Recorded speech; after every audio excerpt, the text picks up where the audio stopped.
আজ শেয়ার করবো আমি যেভাবে নর্মালি পাস্তাটা বানাই সেই রেসিপিটাই। তো ফার্স্টে ডিমটাকে ভুজিয়া করে নিয়েছিলাম, 4টে ডিমের মতন ডিম ভুজিয়া করে নিয়েছি। তারপর বাঁধাকপি, গাজর, ক্যাপসিকাম, পেঁয়াজ সব মা কুচি করে দিয়েছে, সেগুলো রেডি করে রেখেছি সাইডে, মানে ধুয়ে টুয়ে রেডি করে রেখেছি। কাঁচা লঙ্কা কুচিও ছিল। তারপরে পাস্তাগুলোকেও সেদ্ধ করে রেখেছি আগে। তারপর কড়াইতে রিফাইন অয়েল দিয়ে ফার্স্টে পেঁয়াজগুলোকে ভেজে নেব।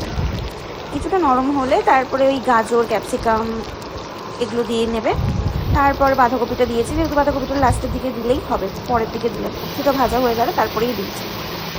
বাঁধাকপিটা দিয়ে নাড়াচাড়া করার পর তারপর কিছুক্ষণ পর দিয়েছি কিছুটা ওই 6-7টা মতো রসুনের কোয়া গ্রেট করে দিয়ে দিয়েছি।